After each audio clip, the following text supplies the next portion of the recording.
સુરત શહેરમાં દીકરીઓના શિક્ષણ અને સશક્તિકરણને પ્રોત્સાહન આપવા માટે હીરાબાનો ખમકાર યોજના અંતર્ગત ચોથા ચરણનો સહાય ચેક અર્પણ કાર્યક્રમ યોજાયો હતો। આ કાર્યક્રમમાં 1100 દીકરીઓને ₹7,500ની સહાય ચેક અર્પણ કરવામાં આવ્યા હતા। ઉદ્યોગપતિ પિયુષ દેસાઈના માર્ગદર્શન અને સહયોગથી યોજના હેઠળ ધોરણ 5 થી 12માં અભ્યાસ કરતી વિદ્યાર્થીનીઓને આર્થિક સહાય પૂરી પાડવામાં આવે છે, જેથી તેઓ શિક્ષણમાં આગળ વધીને ઉજ્જવળ ભવિષ્ય બનાવી શકે।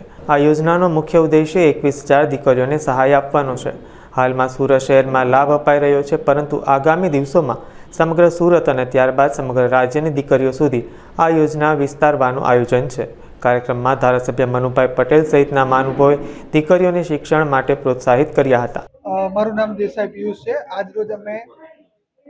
આજરોજ અમે 1100 જેટલી દીકરીઓને આર્થિક રીતે જે સક્ષમ નથી એવી દીકરીઓને મદદ પહોંચાડવામાં આવી છે, જેની અંદર હેન્ડીકેપનો આજે રાઉન્ડ રાખેલો હતો કે હેન્ડીકેપ દીકરીઓ કે HIV કે બીજી કોઈ પણ મેડિકલ ઇમરજન્સી કે કેન્સર જેવી ભયાનક બીમારીઓથી જે અત્યારે લડી રહી છે એવી દીકરીઓને અમે સ્થાન આપીને આજે આ દીકરીઓને અત્યારે હાલ યોજનાનો લાભ પહોંચાડી રહ્યા છીએ।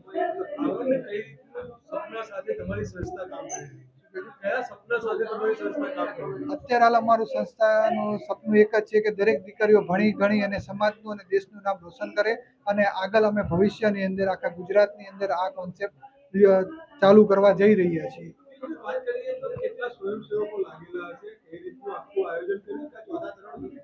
અત્યારે હાલ સુરતની અંદર અમારા 500 કરતાં પણ વધારે સ્વયંસેવકો લાગેલા છે અને ઘણા બધા સામાજિક આગેવાનો, ઉદ્યોગપતિઓ, રાજકીય નેતાઓ, સમાજના અગ્રણીઓ ઘણી રીતના અમને પ્રોત્સાહન આપી રહ્યા છે।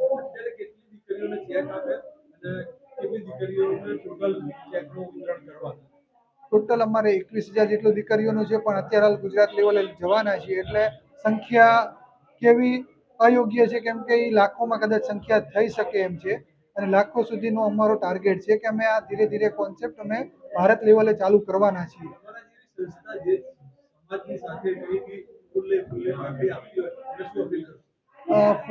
ફૂલની પાકડી જે સંસ્થાઓ યોગદાન આપતા હોય એ સંસ્થાઓને હું એ જ કહીશ કે તમારાથી થતું હોય એટલું અત્યારે આપણે દેશની દીકરી કે દીકરાને શિક્ષણની જરૂર છે।